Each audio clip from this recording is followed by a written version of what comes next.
Hello and welcome to Aspire Lessons classes. Straight lines के lecture number 3 में last lecture में हमने क्या पढ़ा था? हमने पढ़ा था लाइन की स्लोप क्या होती है, स्लोप हम कैसे फाइंड करते हैं 2 पॉइंट से। ठीक, तो यहाँ पे एक कंसेप्ट और है स्लोप के बेस पे, that is collinearity of 3 points. Collinearity of 3 points यानी कि 3 पॉइंट हमारे कोलिनियर हैं, ये हम कैसे बताएंगे? देखो, कोलिनियर प्रूफ करने के आपने काफ़ी तरीके पढ़े हैं, जैसे कि पहले केस में लास्ट ईयर जो पढ़ा था आपने क्या किया था? आपने तीनों पॉइंट्स के बीच का डिस्टेंस निकाला था। अगर A B plus B C is equal to A C आ गया, इसका मतलब क्या है? वो लाइनें कोलिनियर हैं। दूसरे तरीके में आपने क्या कहा था? इसी 3 पॉइंट्स को आपने एरिया ऑफ ट्राइंगल वाले में पुट किया था। जहां एरिया ऑफ ट्राइंगल 0 आ रहा था तो हमें क्या पता लग रहा था कि तीनों पॉइंट क्या है? कोलिनियर। यहाँ पे कोलिनियरिटी का जो कंसेप्ट पढ़ने वाले हैं वो पढ़ने वाले हैं बेस्ड ऑन स्लोप्स। जैसे कि suppose A is my point x1 y1, B point है मेरा x2 y2, similarly C point is x3 y3। अगर इन 3 पॉइंट्स को मुझे कोलिनियर प्रूफ करना है, कोलिनियर मतलब वो एक ही लाइन पे लाई कर रहे हैं। Suppose this is A, this is B and this is C. अगर ये तीनों एक ही लाइन पे अगर लाई कर रहे हैं तो जब मैं इस लाइन को एक्सटेंड करूंगा तो कहीं ना कहीं जाके ये एक्स एक्सिस को कट करेगी। जहां पे ये एक्स एक्सिस को कट करेगी, ये एंगल थीटा इन तीनों पॉइंट्स के लिए क्या हो जाएगा? सेम, यानी कि लाइन सेम है तो थीटा सेम है, tan थीटा भी सेम है। यानी कि आप देख पा रहे हैं कि अगर चाहे मैं ए बी लाइन की बात करूं, that is the slope of A B will be equal to slope of A C, और ये दोनों के दोनों किसके इक्वल होगी? Slope of B C. यानी कि चाहे आप ए बी की स्लोप निकालें, बी सी की स्लोप निकालें या ए सी की, तीनों की तीनों स्लोप्स कैसे आने वाली है यहाँ पे हमारी? इक्वल। तो ये क्या है, क्या बताता है हमें कि तीनों पॉइंट्स अलग अलग लाइन पे नहीं है, केवल एक ही लाइन पे है। यही हमारा कोलिनियरिटी ऑफ 3 पॉइंट्स, 3 पॉइंट्स की कोलिनियरिटी के बारे में। ये y एक्सिस थोड़ा टेढ़ा बन गया है, इसको सीधा बनाते हैं। This is y axis, this is x axis, और यहाँ पे थीटा सेम बन रहा है, जिसकी वजह से क्या है? हमारे तीनों पॉइंट्स कोलिनियर है। ठीक, अब मेजर पार्ट आपका जो इस चैप्टर का है वो है इक्वेशंस के ऊपर बेस्ड। तो स्टार्ट करते हैं यही चीज हमारा equation of lines, equation of straight line.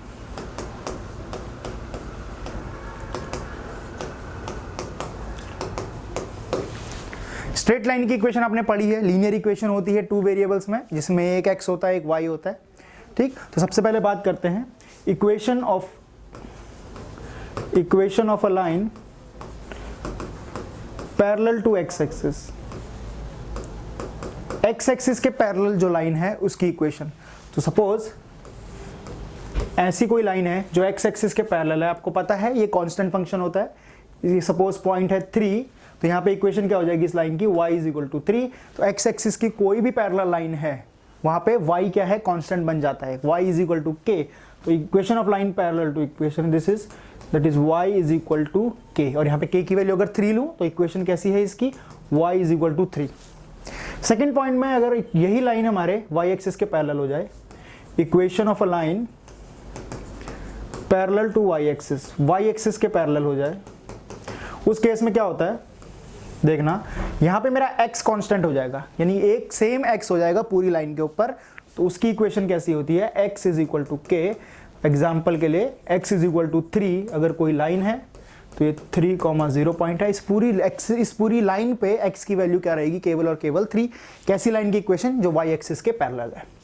ये तो नॉर्मल है। अगर यहीं से आपसे बात करूं पैरेलल टू x एक्सिस की बजाय केवल x एक्सिस की इक्वेशन, तो केवल x एक्सिस की इक्वेशन क्या हो जाएगी? y इज इक्वल टू 0, क्योंकि x एक्सिस के ऊपर हर जगह y क्या है? 0। Similarly equation of y axis की अगर बात करूं, y एक्सिस की इक्वेशन, तो वो क्या हो जाएगी मेरी? x इज इक्वल टू 0, क्योंकि y एक्सिस के ऊपर आप देखेंगे तो x हर पॉइंट पे क्या है? 0 है।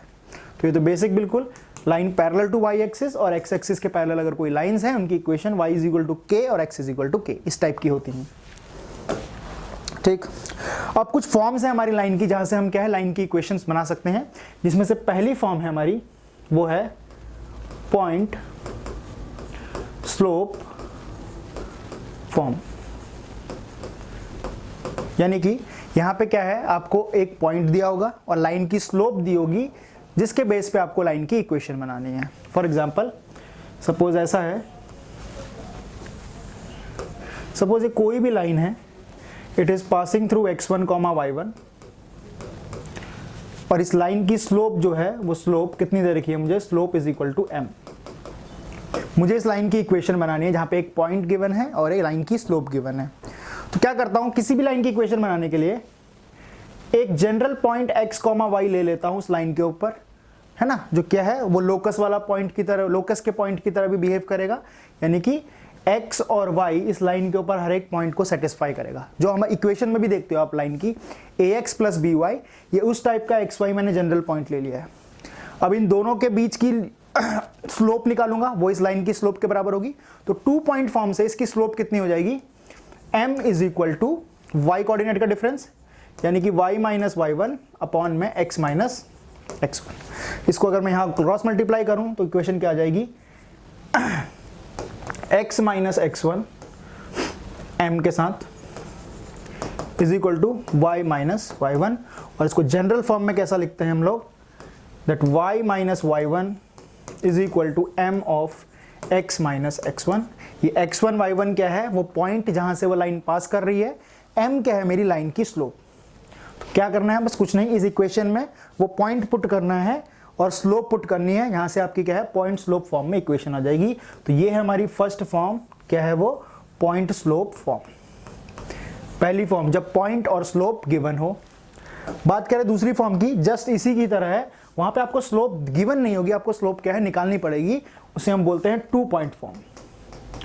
2 पॉइंट फॉर्म, 2 पॉइंट फॉर्म में क्या होता है, आपको 2 पॉइंट्स दिए होते हैं x1 y1 x2 y2, जिनसे वो लाइन पास कर रही है, और बेस्ड ऑन दैट आपको क्या है लाइन की इक्वेशन बनानी होती है। Suppose this is my point x1 y1, दूसरा पॉइंट है कोई x2 y2, इन 2 पॉइंट से पास होने वाली, तो तीसरा पॉइंट कोई x कॉमा y, इसके बीच में मैं लोकस का पॉइंट लेता हूं। क्या होगा, यहाँ पे भी कंसेप्ट सेम, तीनों पॉइंट कोलिनियर है, तो 2 पॉइंट की स्लोप तीसरी पॉइंट की स्लोप के बराबर होगी। किन्हीं भी 2 पॉइंट के बीच का स्लोप निकाल लीजिए, वो क्या हो जाएगी लाइन की स्लोप, और वो उस केस में इक्वल हो जाएगी। ठीक है, तो यहाँ क्या है 2 पॉइंट फॉर्म में इक्वेशन वही है, सिंपली y माइनस y1, वहां पे m आपको गिवन था, यहाँ पे m आप निकाल लीजिए। m कैसे निकालेंगे आप, y2 माइनस y1 अपॉन में x2 माइनस x1, और साथ में क्या मल्टीप्लाई होता है इसके, x माइनस x1। ठीक है, यही है लाइन की स्लोप m। तो ये y minus y1 is equal to m x minus x1, जो हमने पॉइंट स्लोप फॉर्म की थी एग्जैक्ट उसी की तरह है, बट यहाँ पे स्लोप गिवन नहीं थी, यहाँ पे क्या किया हमने, स्लोप को फाइंड किया। ठीक है, कुछ नहीं करना, जो पॉइंट आएंगे वो सिंपली यहाँ पुट कर देना। हाँ, एक चीज और, ये x1 y1 और x2 y2, इन दोनों में से आप कोई भी पॉइंट यहाँ x1 y1 की जगह पुट कर सकते हैं, इक्वेशन सेम आएगी। लास्ट केस में हमारे पास ये चॉइस नहीं थी, क्योंकि वहां पे केवल एक ही पॉइंट दिया था, आप देख रहे हैं एक ही पॉइंट, एक जनरल पॉइंट मैंने खुद एज्यूम किया था, बट यहाँ पे क्या है, हमको 2 पॉइंट दिए गए हैं, x1 y1 और x2 y2, उससे हमने क्या किया, स्लोप निकाल ली पहले, फिर इक्वेशन तो वही थी। तीसरी जो फॉर्म है हमारे पास, वो है हमारी slope intercept form. Slope intercept form, slope intercept form क्या होगी, देखना, इंटरसेप्ट पहले इस वर्ड समझ लेते हैं, नया है इंटरसेप्ट। इंटरसेप्ट क्या होता है, एक डिस्टेंस होता है जहां ओरिजिन से जहां पे लाइन को कट करती है एक्सिस। जैसे कि सपोज ये लाइन है, इसने एक्स एक्सिस को एक पॉइंट पे कट किया, एक पॉइंट पे वाई एक्सिस को कट किया, तो यहां से अगर ये डिस्टेंस की बात करूं मैं, ये डी मेरा क्या बन जाएगा, एक्स इंटरसेप्ट। सिमिलरली अगर इस पॉइंट की बात करूं, सी डिस्टेंस पे है ओरिजिन से, ये क्या बन जाएगा मेरा, वाई इंटरसेप्ट। तो इंटरसेप्ट कुछ नहीं है, डिस्टेंस है ओरिजिन से जहां पे वो लाइन एक्सिस को कट करती है। ठीक है, तो स्लोप इंटरसेप्ट फॉर्म आपने देखे, 2 टाइप के इंटरसेप्ट है मेरे पे, एक वाई इंटरसेप्ट, दूसरा एक्स इंटरसेप्ट। तो इन दोनों को बारी बारी देखेंगे और बारी बारी देखेंगे कि किस केस में हमें वाई इंटरसेप्ट दिया है तो इक्वेशन कैसी होगी, कहीं एक्स इंटरसेप्ट दिया है तो इक्वेशन कैसी होगी। ठीक, जैसे कि सबसे पहले अगर y इंटरसेप्ट मुझे दिया हुआ है क्वेश्चन में, y इंटरसेप्ट, तो ये कुछ ऐसा होगा। सपोज ये मेरी लाइन है ऐसी, इसने y पे कोई इंटरसेप्ट c कट किया है, तो आपको पता है इस पॉइंट के कोऑर्डिनेट क्या होंगे, 0, c। 0, c इस पॉइंट के कोऑर्डिनेट है। ठीक, तो सपोज इस लाइन की स्लोप अगर मैं m मान लूं तो इक्वेशन क्या हो जाएगी यहां से, आपको पता है पॉइंट स्लोप फॉर्म से कैसे निकालोगे इसको, y माइनस y1 का कोऑर्डिनेट क्या है यहाँ पे c is equal to m x minus x1 कितना है मेरा 0। तो यहीं से आया equation y minus C is equal to M X, और ऐसा कह लेते हैं y is equal to M X plus C यहाँ पे क्या है मुझे y इंटरसेप्ट दिया हुआ है। तो किसी भी लाइन की इक्वेशन अगर इस फॉर्म में दिख जाए y is equal to something x plus C, वहाँ पे क्या है जो c होता है मेरा वो होता है y इंटरसेप्ट, m जो है वो लाइन की स्लोप है। ये तो था अगर मुझे y इंटरसेप्ट दिया गया है। सिमिलरली अगर तो मुझे x इंटरसेप्ट दिया है क्वेश्चन में, x इंटरसेप्ट यानी कि अब ये y वाला पार्ट मुझे नहीं दिया गया है, तो फिलहाल मैं इसको y वाले पार्ट को हटा देता हूँ। मुझे क्या दिया है x इंटरसेप्ट, तो x इंटरसेप्ट को बुक्स में d से डिनोट किया जाता है, तो d, तो यहाँ पे फिर से इस पॉइंट के कोऑर्डिनेट कितने हो गए इस बार d, 0 और स्लोप m, तो कैसे लिखेंगे इसको पॉइंट स्लोप फॉर्म में y माइनस y1, इस बार y1 0 है, is equal to m x minus x1 कितना है यहाँ पे d। तो इक्वेशन क्या बन जाएगी y is equal to m x minus d। ये होती है जब हमें x इंटरसेप्ट दिया हो क्वेश्चन में, और ये होती है जब हमें y इंटरसेप्ट दिया हो, y is equal to M X plus C, और दूसरी है y is equal to M X minus D. ठीक, तो ये कौन सी फॉर्म थी हमारी, ये थी हमारी स्लोप इंटरसेप्ट फॉर्म, जहां पे आपको y इंटरसेप्ट दिया हो और x इंटरसेप्ट दिया हो अलग अलग केसेस में। ठीक, इसी से मिलती जुलती एक फॉर्म है। अगर मेरे को ये दोनों के दोनों एक बार में दे दिए हुए x इंटरसेप्ट और y इंटरसेप्ट भी, तो ऐसी फॉर्म को मैं क्या बोलता हूं, हमारी इंटरसेप्ट फॉर्म। इंटरसेप्ट फॉर्म यानी कि इस बार मुझे x एक्सिस और y एक्सिस दोनों पे इंटरसेप्ट दिए गए हैं। सपोज इस टाइप की लाइन है, यहाँ पे इस इंटरसेप्ट को d मान रहे थे हम अभी तक, इस इंटरसेप्ट को c मान रहे थे। इस पॉइंट के कोऑर्डिनेट क्या थे d, 0, इस पॉइंट के कोऑर्डिनेट क्या थे 0, c।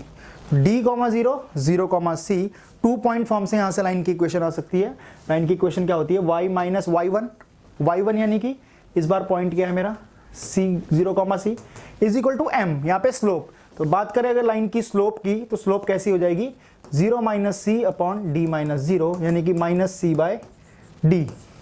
तो यहाँ पे पुट करूँ अगर minus C by D, x minus x1 कितना है इस पॉइंट पे 0, ऊपर वाला पॉइंट लिया मैंने, तो यहाँ से इक्वेशन कितनी आ गई dy minus C D is equal to minus C x. ठीक, d को क्रॉस मल्टीप्लाई कर दिया, x वाली टर्म को यहाँ पे लेके आऊंगा तो C X plus D Y is equal to C D. ऐसा कुछ पूरी इक्वेशन को सी डी से मल्टीप्लाई किया तो देखना C X upon C D plus D Y upon C D is equal to C D upon C D. यहाँ से कैंसिल हो गया, यहाँ c से c कैंसिल, यहाँ d से d कैंसिल। तो इक्वेशन कुछ ऐसी बन गई मेरी x बाई डी, यहाँ लिख लेता हूँ x by D plus y by C is equal to 1। यानी कि कौन सा केस आया, x के नीचे आपने x का इंटरसेप्ट रख लिया, y के नीचे y का इंटरसेप्ट रख लिया, और इक्वल टू किसके आ चुका है, वो 1 के आ चुका है। ये है हमारी इंटरसेप्ट फॉर्म। ठीक, तो अभी तक हमने कितनी फॉर्म्स पढ़ ली, slope intercept form, 2 point form और पॉइंट स्लोप फॉर्म। 2 फॉर्म्स और बची है यहाँ पे हमारी, है ना। एक नॉर्मल फॉर्म है, एक ही फॉर्म बची है एक्चुअली नॉर्मल फॉर्म, उसके बाद उसके रिडक्शंस हैं। ठीक है, तो वो हम करेंगे नेक्स्ट लेक्चर में यहाँ से। तो फिलहाल के लिए इतना ही। ये इक्वेशंस ऑफ लाइन स्टार्ट हो चुका है, तो ये आपका मेजर पार्ट है स्ट्रेट लाइंस का। मिलते हैं आपसे अगले लेक्चर में, जो बची हुई फॉर्म है उसको लेके। Thank you.